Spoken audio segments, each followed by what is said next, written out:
আনুমানিক 3 মাস মতন হবে এই গাড়িটা আসছে, আর ওদেরই ড্রাইভার নিয়ে আসছে আর কি। আমি এখানে রেখে গেছে যে আমার একটা গাড়ি থাকবে এই। ওনারা এখানে 7টা মোট ইউনিট নেওয়া আছে, ভাড়া নেওয়া আছে, ওনারা ভাড়াটিয়া থাকে। আগে 3টা নেওয়া ছিল, ইদানিং আবার এই যে আসছে, এই যে বাইরের লোকজন, বাইরের লোকের সঙ্গে ব্যবসা, ওনারা আসছে, ওনারা থাকা খাওয়া সব এখানেই করে। একজনের নামে বলতে পারি, বেলাল সাহেব। এই কয়দিন আসার পরে থেকে আমি আর বেরোতে দেখিনি। কালকে রাতে পুলিশের ভাইরা আসছিল, তারপরে সাংবাদিক ভাইরাও আসছিল, তারাও একই কথা আপনি যেভাবে শুনছেন এটাই শুনল এবং এটাই বললাম। তারা ওই যে কাগজপত্র ওই উপর থেকে সব সার্চ করে পাইছে, ওই কাগজপত্র তো আছেই, ওইটা ওই কাগজপত্র যা পাইছে তারা দেখেছে। পরে আমি শুনলাম, মানে আমি তো আগে জানিনি, কাগজপত্র যখন বের করে যখন ওনারা দেখছিল বা পড়ছিল তখন ওনারা বললো যে আনোয়ার আলী গাড়ি, কারণ ওই কাগজপত্র তো আগে দেখাচ্ছিল না, আগে কাগজপত্র একটা সাইডে রাখা ছিল, তারা আর কি খুঁজে বের করেছে পুলিশের লোকজন, বলেছে যে আমার অনুমতি ছাড়া এই গাড়ি যেন বাইরে না যায়। ফেসবুকে দেখলাম ঝিনাইদহের সাবেক এমপি আনোয়ার আলীর একটি গাড়ি আমাদের কুষ্টিয়ায় পুলিশ লাইনের সামনে ফ্ল্যাটের নিচে পাওয়া যায়, এবং এটা নিয়ে অনেক সমালোচনা আলোচনা চলছে যে গাড়িটা এখানে আসলো কী করে।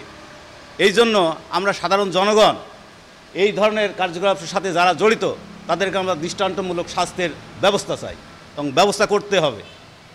এগুলা প্রশ্রয় এবং আশ্রয় দেওয়া আদৌ ঠিক না সাধারণ জনগণ, আমরা এটাই প্রত্যাশা করছি।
সামনে কতদিন আগে গেছে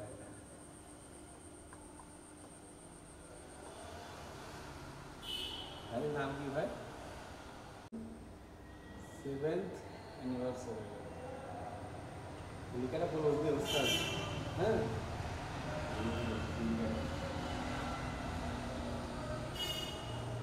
ল্যান্ড পুজার লিখাটা একটু নিয়ে যায় কিনা কি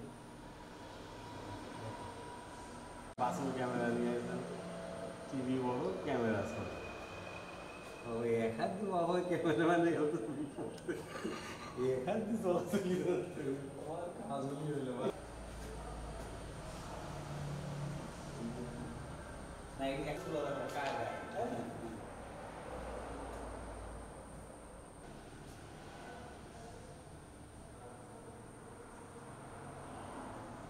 সিকিউরিটি গার্ড ইন্টারভিউ নিতে হবে।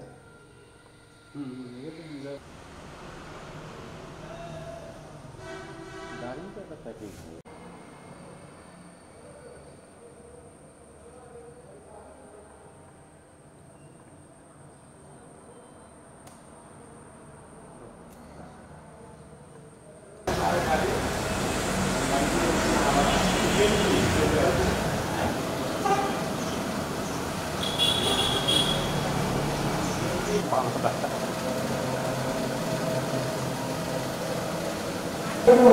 ইসরায়েল প্রতিষ্ঠাপক স্বল্প খরচে ইপি পরিশ্রম দেওয়া হয়।